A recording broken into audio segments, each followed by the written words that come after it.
अस्सलाम वालेकुम स्टूडेंट्स, क्या हाल है। कल हमने लेबर को पढ़ना शुरू किया था। उसमें हमने लेबर टर्नओवर डिस्कस किया कि लेबर टर्नओवर रेशो क्या चीज़ है, और फिर जब लेबर छोड़ के चली जाती है तो ऑर्गेनाइजेशन को दो तरह की कॉस्ट का सामना करना पड़ता है। नंबर 1 रिप्लेसमेंट कॉस्ट और नंबर 2 प्रिवेंशन कॉस्ट। और मैंने आपको बताया था कि आपने इनको स्टडी कर लेना है, इनके कॉन्सेप्ट्स को, कि रिप्लेसमेंट कॉस्ट में कौन कौन सी चीज़ें आती हैं। यानी जब एम्प्लॉय छोड़ के जा चुका हो तो फिर जो कॉस्ट इंकर होती है उस कॉस्ट को रिप्लेसमेंट कॉस्ट कहते हैं। और जब हमने एम्प्लॉय को रोकना हो कि वो छोड़ के ना जाए तो जो कॉस्ट इंकर होती है वो प्रिवेंशन कॉस्ट कहलाती है। तो प्रिवेंशन कॉस्ट की भी एक लिस्ट आपके सामने नज़र आ रही है, रिप्लेसमेंट कॉस्ट की भी एक लिस्ट आपके सामने नज़र आ रही है। तो एक तो थ्योरेटिकल क्वेश्चन आ सकता है लेबर टर्नओवर के हवाले से, इसको क्या नाम दिया हुआ था, लेबर टर्नओवर कॉस्ट। और फिर एक थ्योरेटिकल क्वेश्चन कॉजेज का था। दो तरह की कॉजेज हैं, अवॉइडेबल और अनअवॉइडेबल। तो इसमें भी अवॉइडेबल कॉजेज जो हैं वो भी आपको पता होनी चाहिए, अनअवॉइडेबल कॉजेज का भी आपको पता होना चाहिए। और तीसरी चीज थी लेबर टर्नओवर रेशो की कैलकुलेशन, वो हमने कल इलस्ट्रेशन की। हम आज प्रैक्टिस क्वेश्चंस करेंगे तो फिर इंशाल्लाह आपको वो भी कॉन्सेप्ट क्लियर हो जाएगा।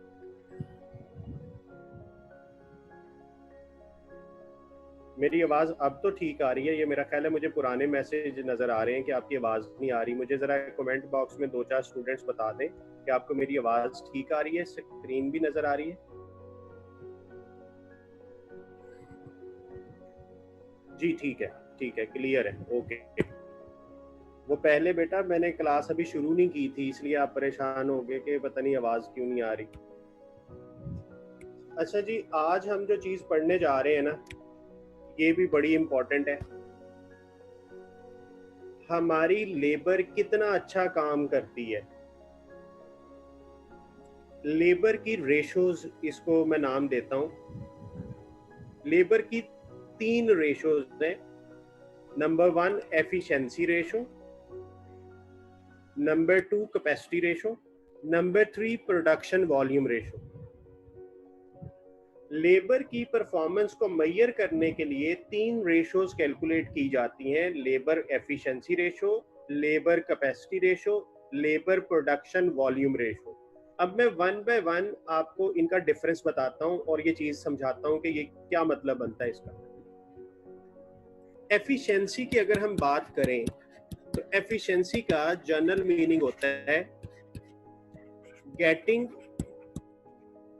Most output least input.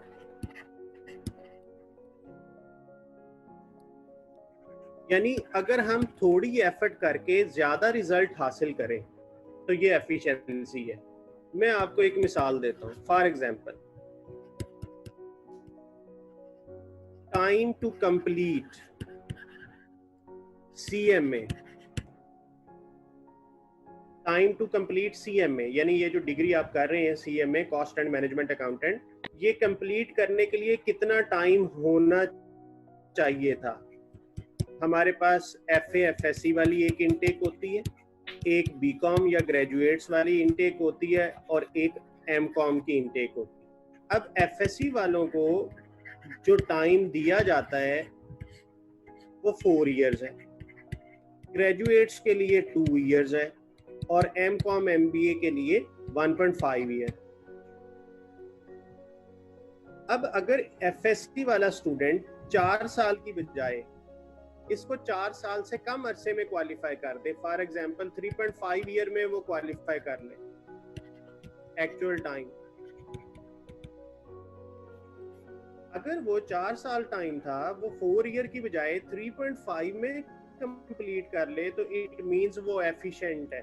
उसने एक काम जो 4 सालों में कंप्लीट होना था उसने 3.5 साल में कंप्लीट कर लिया, तो ये मोर देन 100% एफिशिएंट है। यानी 100% तब होना था जब ये 4 साल में पूरा करता, यानी जितना टाइम दिया गया था ये उतने टाइम में ही कंप्लीट कर लेता तो ये 100% एफिशिएंसी पे आना था। अब ये उससे भी जल्दी कर रहा है तो इट मींस ये अब नॉर्मल सर्कमस्टांसेस वाला बंदा है कि जिसने कोई 2 सेमेस्टर इकट्ठे भी पढ़े होंगे, तो इट मींस कि ये वर्कर ज्यादा एफिशिएंट है। अगर ये वर्कर है तो वर्कर ज्यादा एफिशिएंट है, ये स्टूडेंट है तो ये स्टूडेंट ज्यादा एफिशिएंट है। इसी तरह ग्रेजुएट्स वाले ने 2 ईयर में कंप्लीट करना था, और वो भी अगर इसको लेस देन 2 ईयर में कंप्लीट कर ले तो वो भी मोर देन 100% एफिशिएंट हो जाएगा। तो एफिशिएंसी हर वर्कर की होती है। मसलन एक ऐसा स्टूडेंट था जिसने 4 साल की बजाय 5 साल लगाए, एफिशिएंट ये भी है, लेकिन इसका एफिशिएंसी लेवल इस मिस्टर की बजाय थोड़ा डिफरेंट है। तो इट मींस आपके पास अगर 1000 वर्कर हैं तो हर वर्कर की एफिशिएंसी अलग-अलग होगी। अगर ग्रुप्स हैं तो हर ग्रुप की एफिशिएंसी अलग-अलग होगी। So what is efficiency? Getting most output from least input. थोड़ी एफर्ट करके ज्यादा रिजल्ट हासिल कर लेना, या एक काम को जितना टाइम दिया गया था उससे जल्दी कर लेना, ये एफिशिएंसी होता है। अब जो एफिशिएंसी रेशो है ये कैसे फाइंड होगी? Efficiency ratio will be equal to standard time allowed for actual output, बल्कि ये यहाँ लिखा ही है, मैं यहाँ से ही बता देता हूँ। ये एफिशिएंसी के बारे में पहले बताया। Labour is a significant cost in many organisation and it is important to continually measure the efficiency of the labour against preset targets. कहते हैं लेबर की एफिशिएंसी को हमने मेजर करना है एक प्री सेट टारगेट। जैसे यहाँ पे देखें, मैंने 4 ईयर प्री सेट टारगेट किया था कि एफएससी वाले स्टूडेंट ने इस क्वालिफिकेशन को 4 साल में कंप्लीट करना है। तो उसने कितने सालों में कंप्लीट किया? 3.5 साल में, या 5 साल में, या 4 साल में। तो हर स्टूडेंट के कंप्लीशन का टाइम थोड़ा थोड़ा डिफर करेगा। The labor efficiency ratio measures the performance of the workforce by comparing the actual time taken to the comparison कैसे करना है? एक्चुअल टाइम टेकन को कंपेयर करना है टू द एक्सपेक्टेड और स्टैंडर्ड टाइम। तो देखें, हम यही कर रहे थे, ये एक्चुअल टाइम था, हम एक्चुअल टाइम को कंपेयर कर रहे थे किसके साथ? टाइम अलाउड के साथ, स्टैंडर्ड के साथ। तो यही उसने यहाँ पे तरीका भी बता दिया। तो जो मैं आपको कहता हूँ ना कि हमारा जो सारा कोर्स है वो किताबों के अंदर लिखा है, बस हमें इस काबिल बनना है कि हम किताब को समझ सके। The standard time is how long it should take to complete a unit. ये मैं आपको एग्जांपल से सिखाता हूँ अभी जी। ये फार्मूला है जो मैं लिखने लगा था, standard hours for actual output divided by actual hours work. यानी मतलब क्या बना कि आपको कितना टाइम दिया गया। जैसे अभी हम कह रहे थे कि सीएमए कंप्लीट करने के लिए कितना टाइम दिया गया? 4 इयर्स, डिवाइडेड बाय आपने कितना टाइम लिया? 3.5 ईयर, मल्टीप्लाइड बाय 100। अब इसकी एफिशिएंसी कितनी आई? ये परसेंटेज बन जाएगी। ये मिस्टर ए था, लेट्स से ये मिस्टर ए है, फिर एक मिस्टर बी है, उसको भी सीएमए के लिए 4 साल दिए गए लेकिन उसने 5 साल लगाए। इसकी एफिशिएंसी कितनी आ गई? तो ये हम दोनों मिस्टर ए और मिस्टर बी की एफिशिएंसी रेशो कैलकुलेट हुई। कैसे हुई? Standard time for actual output, यानी इस एग्जांपल में हमारी एक्चुअल आउटपुट क्या है? CMA qualification. तो उसके लिए स्टैंडर्ड टाइम 4 था, और एक स्टूडेंट जो मिस्टर ए है उसने 3.5 ईयर में कंप्लीट किया, तो उसकी एफिशिएंसी रेशो बन गई 114%। और इसी तरह एक और स्टूडेंट था, उसने इसे 5 इयर्स में कंप्लीट किया, तो उसकी एफिशिएंसी 80% हो गई। तो इस तरीके से हम एफिशिएंसी फाइंड कर सकते हैं हर वर्कर की, हर ग्रुप की।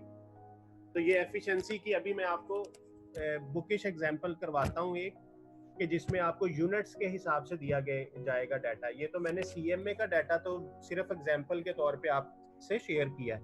अभी मैं आपको एक क्वेश्चन करवाता हूँ, फिर उसी से हम ये सारी रेशोज कैलकुलेट करेंगे। ये देखिएगा, स्टैंडर्ड टाइम पर यूनिट, आपको 30 मिनट में 1 यूनिट बनाना था।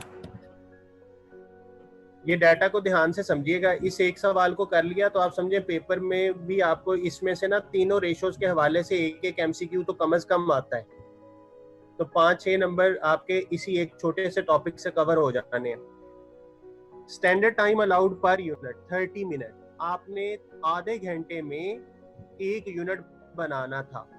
एक्चुअल आउटपुट आपने 840 यूनिट बनाए, और कितने घंटों में बनाए, एक्चुअल आवर्स वर्क 410 और बजटेड आवर्स कितने थे 400।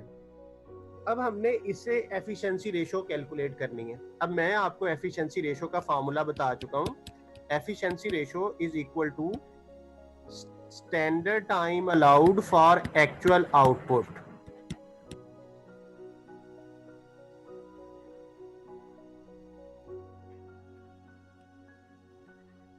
यानी जो मैंने यूनिट बनाए उन यूनिट्स के लिए मुझे कितना टाइम दिया गया था divided by actual time taken. कितना टाइम इस वर्कर ने या इस क्लास ऑफ वर्कर ने लिया। ये जो standard hours for actual output है, standard hours for actual output, ये मैंने शॉर्ट फॉर्म बना लिया इस चीज की। ये यही है, standard time allowed for actual output को मैंने शॉर्ट कर लिया। Standard hours for actual output is equal to per unit standard time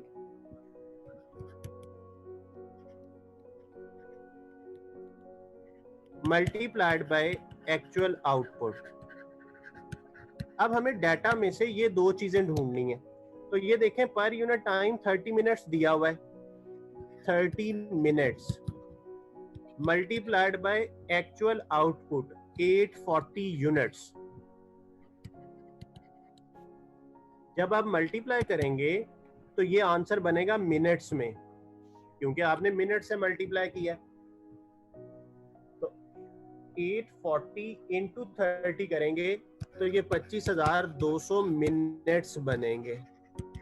अब आपको डाटा आवर्स में दिया हुआ है, तो अगर मिनट्स को आवर्स में कन्वर्ट करना हो तो डिवाइडेड बाय 60 कर देते हैं, क्योंकि एक घंटे में 60 मिनट होते हैं। तो अगर आप इसको 60 से डिवाइड करेंगे तो ये आवर्स बन जाएंगे 420 आवर्स। तो ये क्या बना, standard hours for actual output. यानी ये जो आपने यूनिट बनाए हैं 840, इनके लिए आपको 420 घंटे का टाइम दिया गया था। तो ये आ गया 420। स्टैंडर्ड टाइम अलाउड काम 420 घंटों में करना था और आपने एक्चुअल कितने आवर्स में कर लिया, 410 में इनटू 100। तो ये आपकी परसेंटेज आ गई कि आपने कितने परसेंट एफिशिएंसी शो कराई है, 102.44%।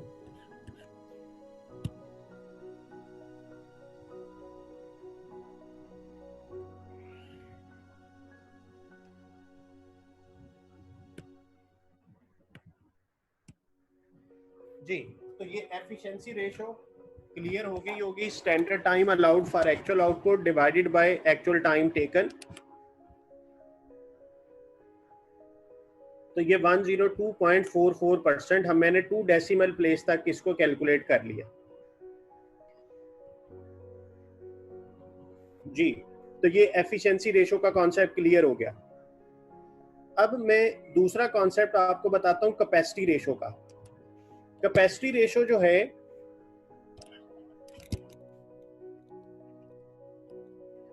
कैपेसिटी का मतलब होता है स्टेमिना, कि आपने कितने घंटे काम करना था और आपने कितने घंटे काम किया। पहले मेरी एग्जांपल सुने। सपोज करें कि आपने सुबह 9 से लेके 5 बजे तक काम करना था, आपका स्टेमिना 8 घंटे काम करने का था।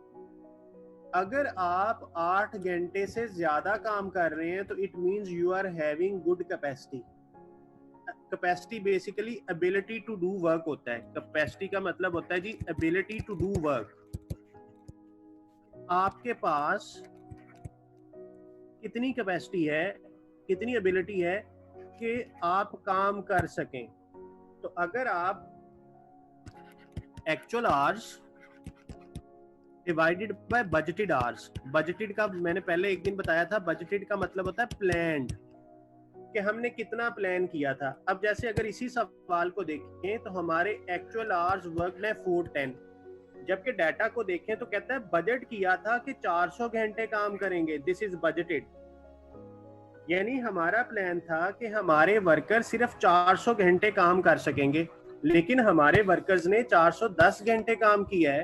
तो ये कैपेसिटी आ गई उनकी, कि उनकी कैपेसिटी कितने परसेंट है। तो यहां से हम उनकी कैपेसिटी भी फाइंड कर सकते हैं।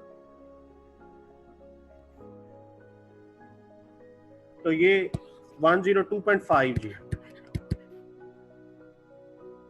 जी कैपेसिटी का मीनिंग मैं रिपीट कर रहा हूं, ध्यान से सुनिएगा।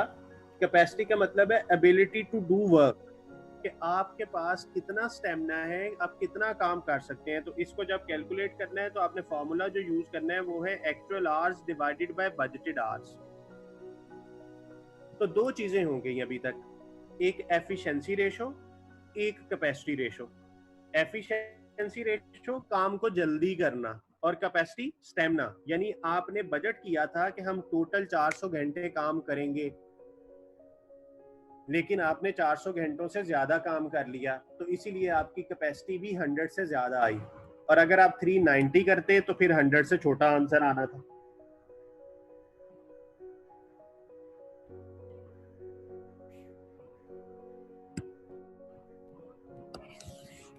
अच्छा, अब एक और बात समझें।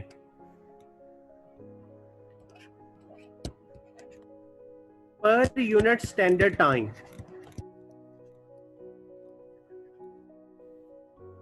आवर्स। अभी इस एग्जांपल को ध्यान से समझिएगा, मैं आपको एक बड़ा इंपॉर्टेंट कॉन्सेप्ट इससे समझाने लगा हूं। पर यूनिट स्टैंडर्ड टाइम 2 आवर्स। आपने कहा कि मैं एक यूनिट 2 घंटे में कंप्लीट करूंगा, और आपने कहा जो मेरा टाइम होगा ना, वो टाइम होगा 9 AM से 5 PM तक। इसका मतलब है आपने 8 घंटे काम करना है। ये हमने सोचा था कि हम ऐसा करेंगे। इसका मतलब है कि इस डाटा को देखते हुए आपको क्या एक्सपेक्ट था, एक्सपेक्टेड आउटपुट कितने यूनिट बना लेने आपने इस टाइम में। मुझे आंसर में बताइएगा, क्वेश्चन आंसर में, कि अगर ये सारी हमारी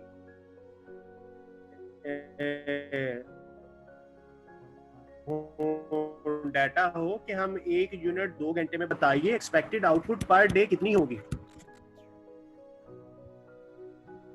जी मैं चेक करता हूँ, 4। शाबाश, 4 यूनिट आप बना पाएंगे।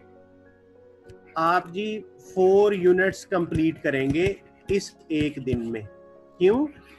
क्योंकि आपको पता है कि 8 घंटे में आपने 2 घंटे में एक यूनिट कंप्लीट करना है, तो 4 यूनिट बनेंगे। बिल्कुल सही है। अब देखिएगा एक्चुअल क्या हुआ। एक्चुअल आपने सुबह 9 बजे काम स्टार्ट किया और आपने 10 घंटे काम किया, ठीक है। 10 घंटे आपने काम किया एक दिन में। अब 10 घंटे के हिसाब से आपकी एक्चुअल आउटपुट आनी कितनी चाहिए थी, ये भी जरा मुझे बताएं क्वेश्चन आंसर में। आपके ख्याल में 10 घंटों में कितने यूनिट बनने चाहिए थे? जी शाबाश, 5 बनने चाहिए थे, क्योंकि 2 घंटे में एक यूनिट कंप्लीट होना है, तो 5 यूनिट इसके कंप्लीट होने चाहिए थे। बिल्कुल सही कहा है आपने।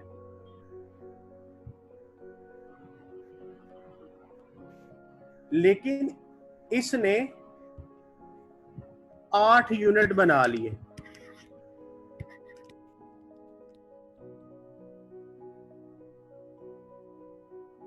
अब देखें, हम सबकी सोच ये कह रही थी कि इस वर्कर ने 10 घंटों में 5 बनाने हैं, लेकिन जब हमने उसके यूनिट काउंट किए तो वो 8 बना चुका था। अब देखिए इस सवाल में हुआ क्या।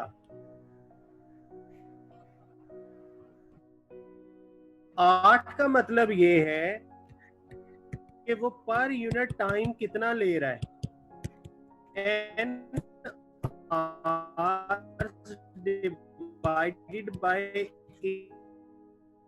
8 यूनिट्स। तो आपका टाइम आया 1.25 आवर पर यूनिट।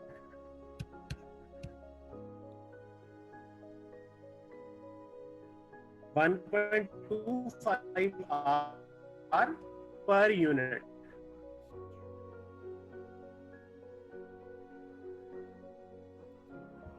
इसका मतलब ये हुआ कि इस वर्कर ने 2 घंटे बजाय उसने यूनिट 2 घंटे का टाइम बताया 1.25 आवर्स में कि वो एफिशिएंट है एसटी। तो ये जो वर्कर की एफिशिएंसी और कैपेसिटी है, ये दोनों चीजें रीजन होती हैं प्रोडक्शन वॉल्यूम के इंक्रीज की। एफिशिएंसी और capacity will change production volume.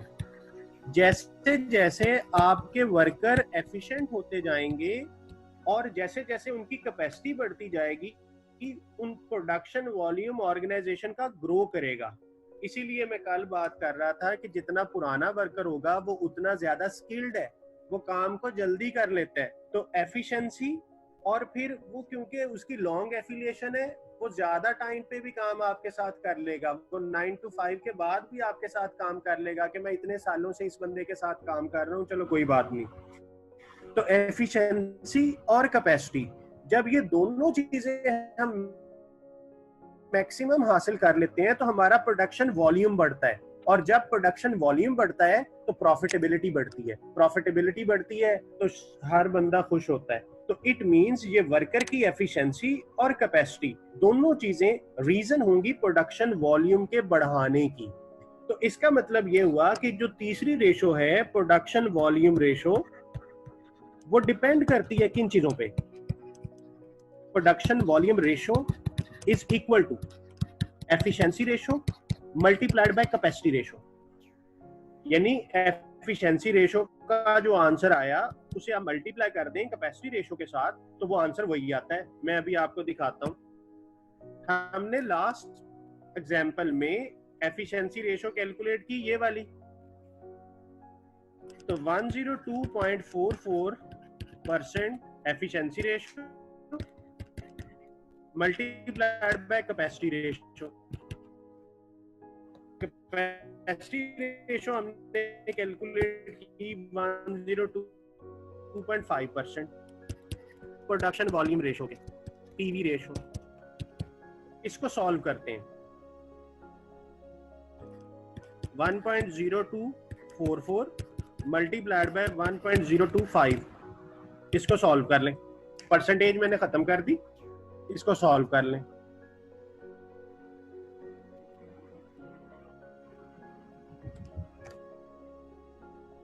$1.05001, और अगर मैं परसेंटेज में कन्वर्ट करूं तो ये बनेगा 105.00%। तो ये प्रोडक्शन वॉल्यूम रेशो का आंसर आ गया, पीवी रेशो। तो प्रोडक्शन वॉल्यूम रेशो कैसे फाइंड करेंगे? अच्छा, अगर इसके फार्मूला को देखें तो ये तो फार्मूला कुछ और लिख रहा है, लेकिन आप आंसर देखें, आंसर सेम है। इसने प्रोडक्शन वॉल्यूम रेशो का फार्मूला कुछ और लिखा, लेकिन इसका आंसर वही है जो हमारा आंसर आया 105%।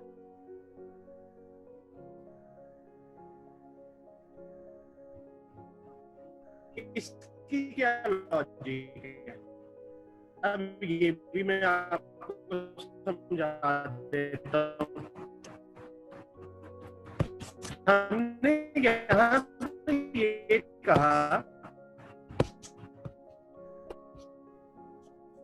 कि जो प्रोडक्शन वॉल्यूम रेशो है वो बराबर हुआ आएगी एफिशिएंसी कैपेसिटी रेशो। अगर हम ऐसा करें कि एफिशिएंसी रेशो का फॉर्मूला लें, इसका फॉर्मूला था standard hours for actual output divided by actual hours. और अगर हम कैपेसिटी रेशो का फॉर्मूला लें तो कैपेसिटी का फॉर्मूला था एक्चुअल आवर्स डिवाइडेड बाय बचत आवर्स। हुआ क्या, एक्चुअल से एक्चुअल कैंसिल हो गया, ये एक्चुअल आवर्स कैंसिल हो गए, तो फॉर्मूला क्या बचा? हम प्रोडक्शन वॉल्यूम रेशो की बात कर रहे थे। हमने कहा कि जो प्रोडक्शन वॉल्यूम है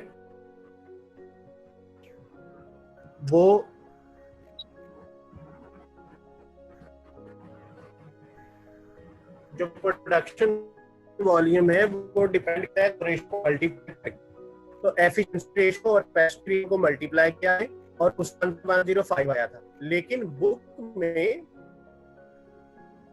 फॉर्मूला और मैंने आपको वो फॉर्मूला भी डिराइव करना सिखा दिया। तो आप ऐसा करें, इसका भी स्क्रीनशॉट ले लें, क्योंकि बुक ने इस तरीके से नहीं बताया हुआ, ये आपको पता होना चाहिए कि प्रोडक्शन रेशो इस तरीके से कैलकुलेट हो रही है। तो आप इसका स्क्रीनशॉट ले लें और फॉर्मूला में हमने एफिशिएंसी रेशो का फॉर्मूला लिखा, उसको डिवाइड फॉर्मूला लिखा और फिर जी इसके स्क्रीनशॉट ले लें आप। जी हम स्टार्ट करते हैं जी इसको।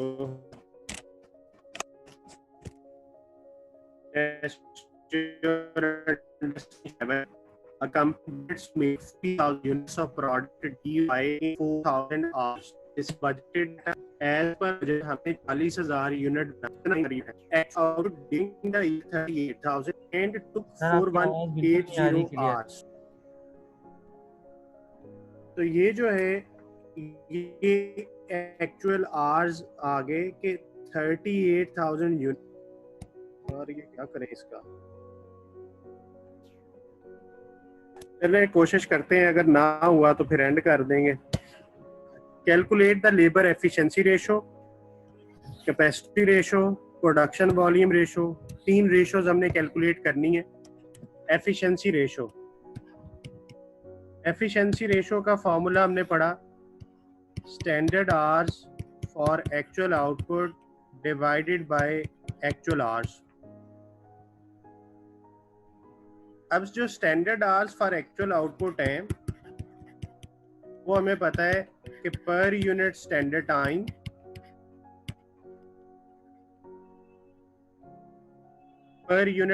Time multiplied by actual output होता है।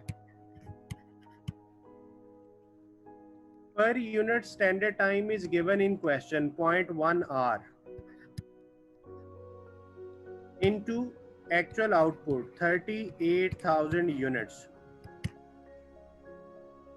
It means 3,800 hours. यहां से आंसर आ जाएगा।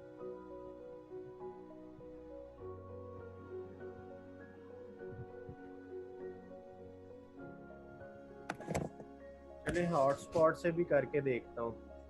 ये वाईफाई तो अपनी तरफ से तो ठीक चल रहा था, लेकिन मैं हॉटस्पॉट से चेक करता हूँ। अच्छा जी, एफिशिएंसी रेशो जो है वो standard hours for actual output divided by actual hours होता है। और स्टैंडर्ड आवर्स हमने फाइंड कर लिए पर unit standard time into actual output. तो स्टैंडर्ड आवर्स हो गए 3,800 divided by actual hours. Actual hours जो हैं वो 4,180 हैं इनटू 100। तो ये यहाँ से एफिशिएंसी रेशो आप कैलकुलेट कर लेंगे। आंसर बताइएगा इसका कितने परसेंट आता है। एफिशिएंसी रेशो का आंसर बताइएगा।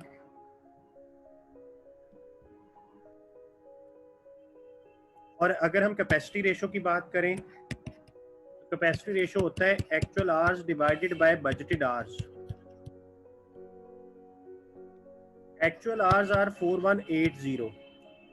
What are the budgeted hours? तो ये क्वेश्चन में लिखा था कि कंपनी ने बजट किया था 4000 आवर्स का, तो बजटेड आवर्स 4000 हो गए, इनटू 100 कर ले, तो ये कैपेसिटी रेशो का आंसर भी बता दें।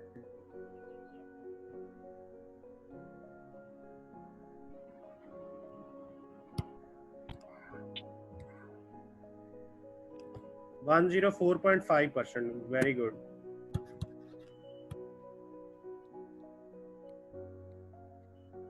और तीसरी ratio PV ratio, production volume ratio.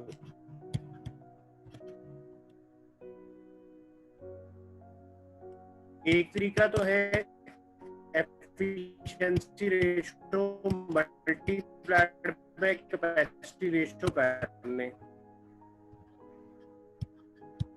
90.90% into 104.5%।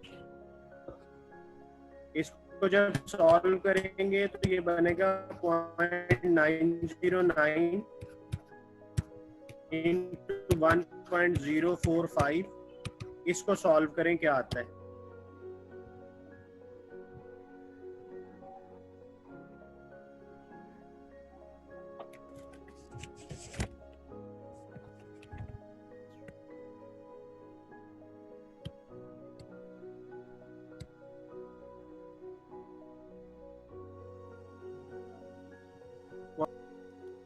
इसको परसेंटेज, जी आप इसका स्क्रीनशॉट लें। एफिशिएंसी रेशो, कैपेसिटी रेशो और प्रोडक्शन वॉल्यूम रेशो एक्टिविटी 7 हमने की है। तीनों चीजें इसकी कैलकुलेट हो गई हैं, एफिशिएंसी रेशो, कैपेसिटी रेशो और प्रोडक्शन वॉल्यूम रेशो।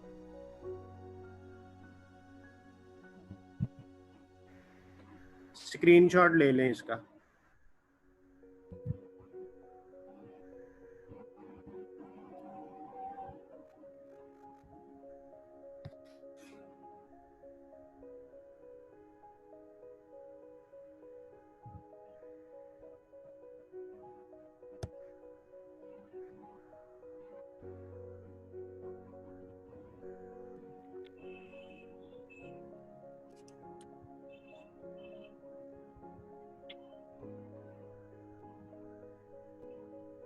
जी एक कॉन्सेप्ट हमारा बस ये रह गया है, चैप्टर हमारा कंप्लीट है। फिर आइडल टाइम रेशो, कि आपके वर्कर्स कितने परसेंट आइडल रहते हैं।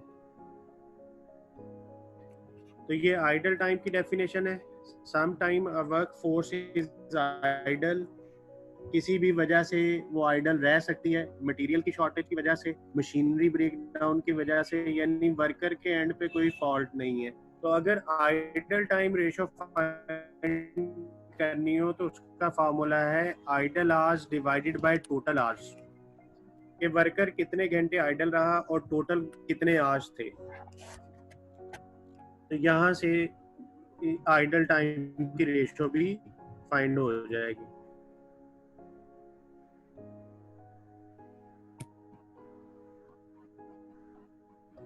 इसी तरह एक और छोटी सी डेफिनेशन है स्टैंडर्ड आवर, ये वाली, can be used to state the number of production units which should be achieved within a period of 1 hour। यानी एक घंटे के अंदर हमने कितने यूनिट बनाने हैं, इस चीज को स्टैंडर्ड आवर कहते हैं। ये डेफिनेशन आपने याद रखनी है, थ्योरेटिकल एमसीक्यू आ सकता है कि स्टैंडर्ड आवर क्या होता है।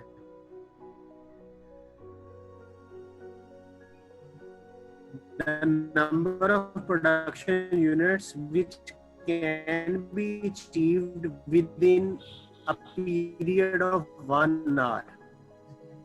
एक घंटे अंदर हम कितने यूनिट बना सकते हैं, इसको स्टैंडर्ड आवर कहेंगे। जैसे स्टेशन में देखें तो एक यूनिट 30 मिनट में बने, 2 यूनिट हो गए, क्योंकि 30 मिनट में एक है। तो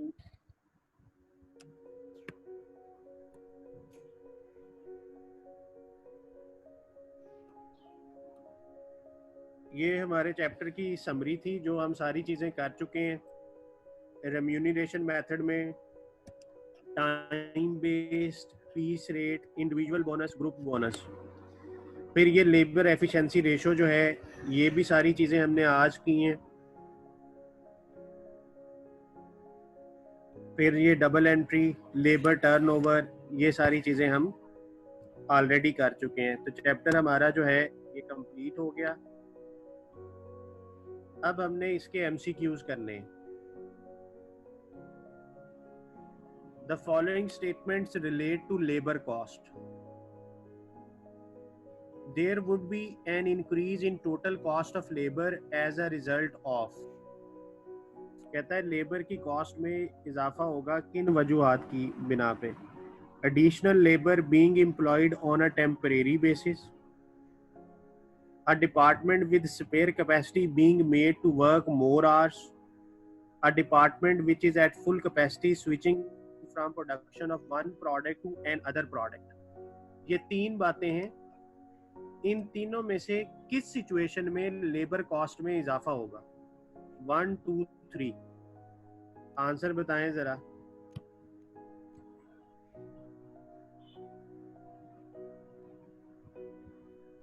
जी शाबाश, इसका आंसर बताइए। ABCD में से कौन सा आंसर होगा?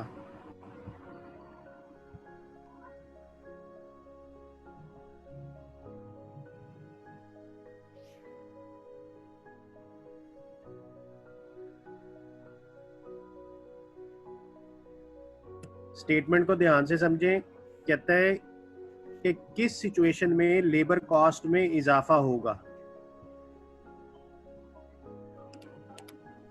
जो सेकेंड स्टेटमेंट है वो ये कहती है a department with a spare capacity, यानी जिसके पास ऑलरेडी स्पेयर टाइम था, उससे हमने कोई काम दे दिया। तो स्पेयर टाइम का मतलब है वो ऑलरेडी आइडल थे, उनको कोई और काम भी देंगे तो कॉस्ट में कोई इजाफा नहीं होगा।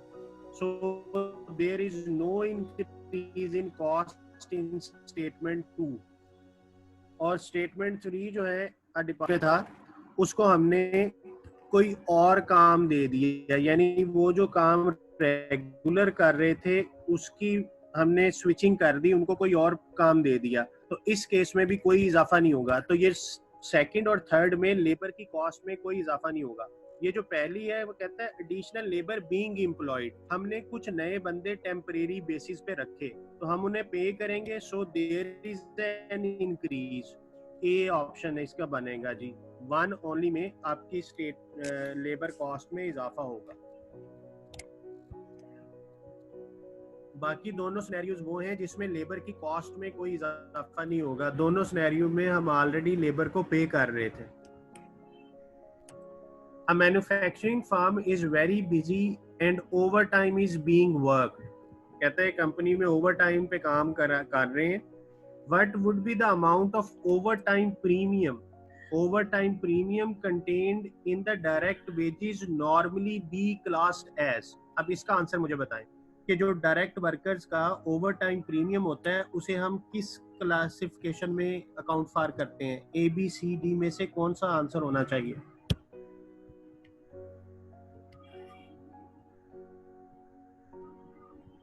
जी शाबाश, फैक्ट्री ओवरहेड्स। ये फैक्ट्री ओवरहेड्स हैं जी, क्योंकि हमें पता है कि जो डायरेक्ट वर्कर को ओवरटाइम प्रीमियम पे होता है वो फैक्ट्री ओवरहेड्स। ये देखते हैं जी ये question. KL company currently pays its direct production worker on a time basis at a rate of 6.5 per hour. In an effort to improve the productivity, the company is introducing a bonus. और bonus की calculation का तरीका देखें। Time taken divided by time allowed into time saved into rate. तो ये bonus का उसने formula खुद ही दे दिया, time taken divided by time allowed multiplied by time saved into rate. The standard time allowed for a worker in the assembly department to perform this particular function once has been agreed at 37.5 minutes। यानी एक काम को करने के लिए जो standard time दिया गया वो 37.5 मिनट्स का है। In the first week of the scheme, one employee worked for total 44 hours and performed 94 operations. यानी उसने 94 operations किए हैं, एक के लिए 37.5 टाइम था. What are the gross wages? तो ग्रॉस वेजेस में हमें पता है कि दो चीजें आनी होती हैं, नॉर्मल वेजेस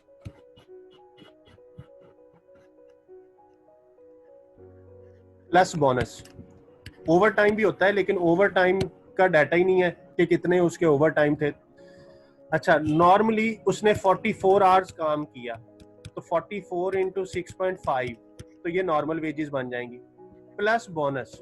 अब जो बोनस है, बोनस का फार्मूला उसने कहा कि बोनस कैलकुलेट होगा time taken divided by time allowed.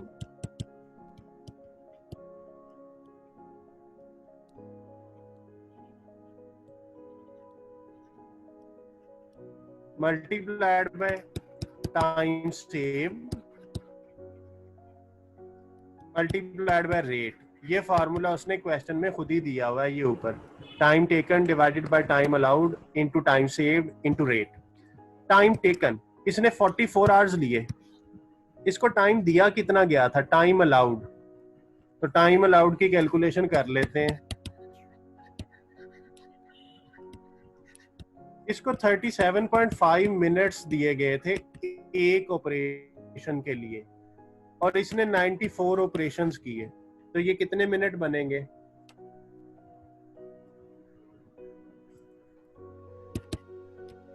3525 minutes.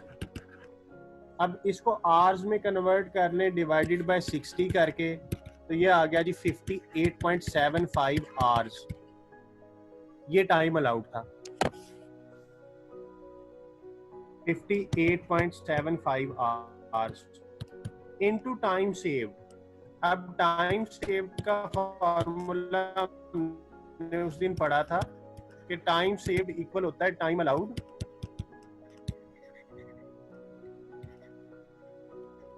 Minus actual hours. Time allowed 58.75 minus actual hours 44. कितने आवर्स इसने सेव किए,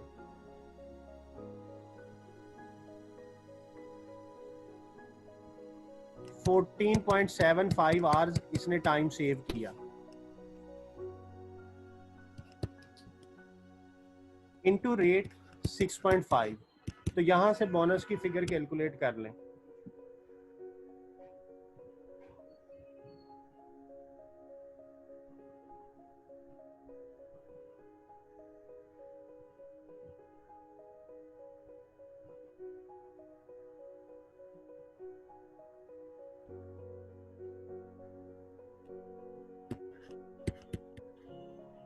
जी 71.80, और यहाँ पे बोनस का आंसर लिख लें 71.80. तो इसकी ग्रॉस वेजेस कितनी बनी,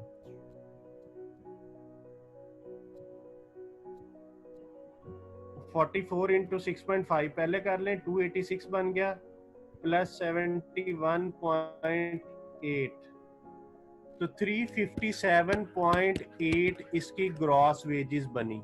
क्या ये आंसर मौजूद है? ये बी ऑप्शन है जी. इस क्वेश्चन के सॉल्यूशन का स्क्रीनशॉट ले लें.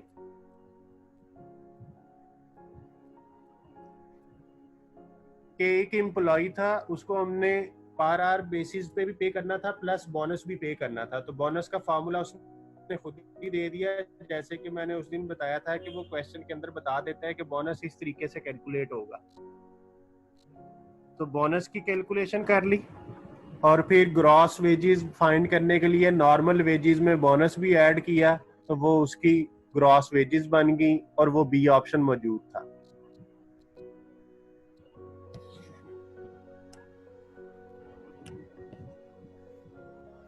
How would the cost be recorded in the cost ledger if the direct labor cost in a manufacturing company are 95,000? ये कौन सी कॉस्ट उसने बताई है, डायरेक्ट लेबर कॉस्ट. और डायरेक्ट लेबर कॉस्ट जो है वो हमें पता होता है कि वर्क इन प्रोसेस को डेबिट होता है. हमने इसकी एंट्री क्या पढ़ी थी, work in process account debit और वेजेस अकाउंट क्रेडिट. तो इसका मतलब है ये ए ऑप्शन ही बन रही है. Debit the work in process and credit wages and salaries account. ये बाकी कोई ऑप्शन हमारे कॉन्सेप्ट के मुताबिक नहीं बन रही। जो हमने डबल एंट्री सीखी थी डायरेक्ट लेबर कॉस्ट की, वो यही है, ए ऑप्शन। अच्छा, इसको जरा ध्यान से देखिएगा, ये जो 113 है, how would the following labour cost be classified? Basic पे फॉर द प्रोडक्शन वर्कर्स, तो वो डायरेक्ट होती है। जो लोग प्रोडक्शन पे काम कर रहे हैं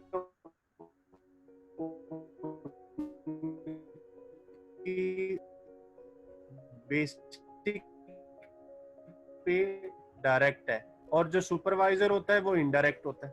सुपरवाइजर की जो वेजेस हैं वो इनडायरेक्ट है। बोनस फॉर सेल्समैन, तो ये भी इनडायरेक्ट है। प्रोडक्शन वर्कर्स ओवर टाइम, फिलहाल में जो ओवर टाइम प्रीमियम दिया जाता है वो इनडायरेक्ट होता है, जो ओवर टाइम होगा वो डायरेक्ट होता है। हॉलीडे पे, ये भी इनडायरेक्ट है। ये हमने इनडायरेक्ट की एक लिस्ट पढ़ी थी ना कि ये चीजें इनडायरेक्ट कॉस्ट होती हैं। सिक पे इनडायरेक्ट कॉस्ट है। Time spent by the production worker cleaning the machinery, तो हमें ये भी बात पता थी कि जब डायरेक्ट वर्कर्स जो हैं वो क्लीनिंग का काम करते हैं तो वो इनडायरेक्ट कॉस्ट होती है। तो ये हमने बताना था कि कौन सी चीज डायरेक्ट है, कौन सी चीज इनडायरेक्ट है। तो इसको आप देख भी लीजिएगा बाद में।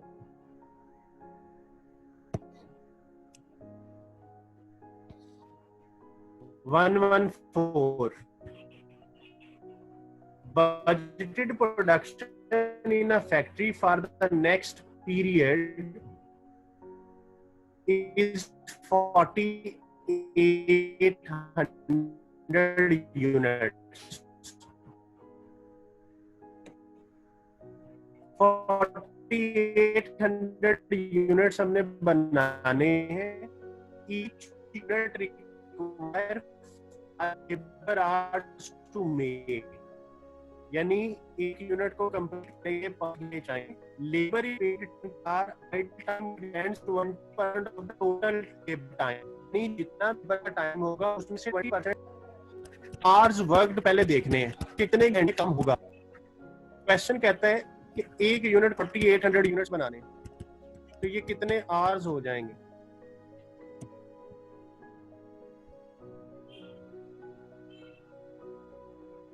$24,000 आवर्स बनेंगे। इतने घंटे वर्कर काम करेंगे तो काम कंप्लीट होगा। अब हमने उस दिन पढ़ा था कि वर्कर को हम पे कर रहे होते हैं, hours paid is equal to hours work plus idle hours हो जाने। अब ये 24,000 आवर्स काम करना है इन्होंने। आवर्स पेड सपोज कर लेते हैं x है। ये आइडल टाइम 20% हमेशा x का होगा। 20% ऑफ x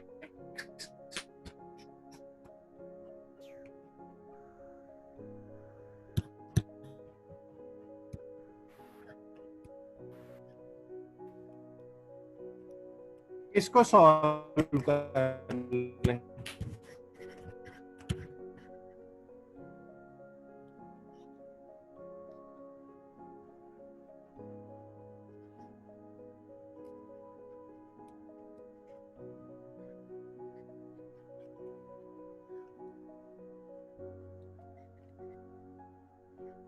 यहाँ से x निकाल लें।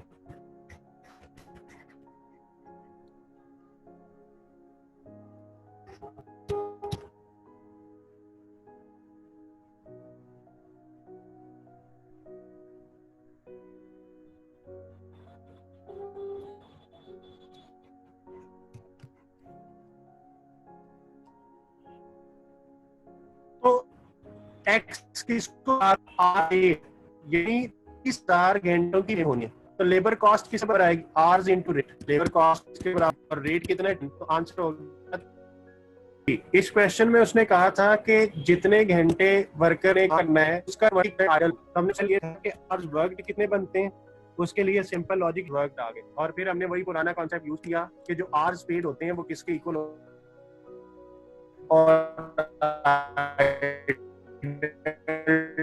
टाइम। आइडल टाइम में याद कि आर स्पेड की परसेंटेज होगी कि जितने टोटल आवर्स हैं एक्स, उसका ही 20% जो है वो आइडल है। तो इसको सॉल्व करके हमें एक्स फाइंड कर गया, और आर स्पीड पता लगी है क्या, ये आर स्पीड है, यानी पेमेंट तो 300,000 की कॉस्ट था।